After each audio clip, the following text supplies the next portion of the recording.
दोस्तों नमस्कार। आज की मेरी कहानी का शीर्षक है कलयुग का धर्म। एक बार की बात है, किसी जंगल से एक किसान निकला जा रहा था। तभी जोर की बिजली गड़गड़ाने लगती है तथा जंगल में आग लग जाती है। सभी पशु पक्षी चीखने चिल्लाने लगते हैं। तभी एक भयंकर काला सर्प, जो किसान के सबसे ज़्यादा नज़दीक था, मदद की गुहार लगाता है। वह किसान से कहता है कि किसी भी प्रकार से मुझे इस आग से बाहर निकालो। मैं आपका यह एहसान जिंदगी भर नहीं भूलूंगा। किसान कहता है कि अगर मैं तुझे बाहर निकाल दूंगा तो तू मुझे काटेगा तो नहीं। सर्प कहता है कि अरे किसान, क्या बात करता है? आप मेरी जान बचाओगे और मैं आपको काटूंगा, यह कैसे संभव है? किसान को उस सर्प पर दया आ जाती है तथा वह उसको निकालकर बाहर खुले स्थान पर ले जाता है। सर्प जब जंगल से बाहर निकल आया तो वह फन फैलाकर किसान के सामने खड़ा हो गया और बोला कि मैं तुझे काटूंगा, डसूंगा। किसान बोला कि आपने तो मुझसे वादा किया था कि आप मुझे नहीं काटोगे। सर्प बोला, यह कलयुग है, यहाँ मदद करने वाला ही मुसीबत का कारण बनता है और यही कलयुग का धर्म है। किसान ने कहा, मैं नहीं मानता, आप झूठ बोल रहे हो। सर्प ने कहा, चलो हम किसी और से पूछ लेते हैं। किसान ने कहा, चलो यह ठीक है, अगर कोई आपकी बात की गवाही देता है तो मैं मान लूँगा कि आप ठीक हो बोल रहे हो। सर्प और किसान दोनों एक वृक्ष के पास जाते हैं तथा सर्प ने अपनी सारी बात वृक्ष को बताई। वृक्ष बोला कि सर्प सही कह रहा है, कलयुग में इंसान ऐसा ही हो गया है। अब मुझे ही देख लो, मैं सभी को फल दे रहा हूँ, छाया दे रहा हूँ, किंतु यह इंसान मुझे फिर भी काट देगा, जबकि मैं इससे कुछ नहीं ले रहा हूँ और इसको मीठे फल एवं छाया भी दे रहा हूँ। सर्प बोला कि किसान, अब तो मेरी बात मान ले। किसान बोला, नहीं नहीं, यह नहीं हो सकता। चलो हम गौ माता के पास चलते हैं, वही हमारा निर्णय करेगी। सर्प और किसान गौ माता के पास गए तथा गौ माता को सारी बात बताई। माता बोली कि सर्प सही कह रहा है, यह इंसान मुझे पालता है। जब तक मैं इसे दूध देती हूँ तब तक यह मेरी अच्छे से देखभाल करता है।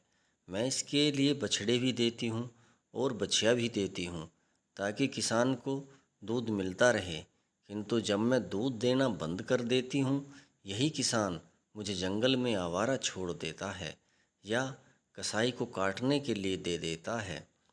तो भाई, यह कलयुग है, यहाँ परोपकार करने वाले को ही सज़ा दी जाती है। अब तो किसान समझ गया कि उसकी मौत निश्चित है।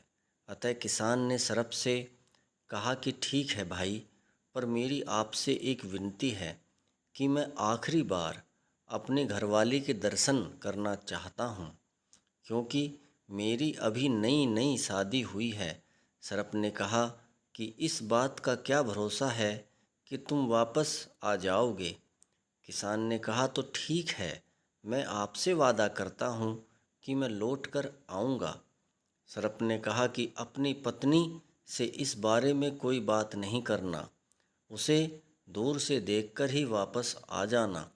किसान जब अपने घर के पास पहुंचा तो उसकी पत्नी घर के बाहर झाड़ू लगा रही थी। किसान ने उसे दूर से ही देखा तथा सोचा कि मेरे बगैर कैसे रहेगी। किसान की आंखों में आंसू भर आए। जब किसान की पत्नी की नज़र किसान पर पड़ी तो समझ गई कुछ गड़बड़ है, अतः वह किसान के पीछे पीछे चल दी। जब सर्प ने किसान से कहा कि अब मैं तुझको डस लूँगा, तो किसान की पत्नी पीछे से आवाज़ लगाते हुए बोली कि ठहरो, पहले मेरा न्याय तो कर दो, मैं इनके बगैर अपना जीवन यापन कैसे करूँगी? सर्प ने कहा कि मेरे बिल में 7 सोने के घड़े हैं, जिनमें हीरे जवाहरात मोती भरे हुए हैं। उनमें से एक बड़ा घड़ा तुम निकाल लेना तथा अपना जीवन यापन कर लेना।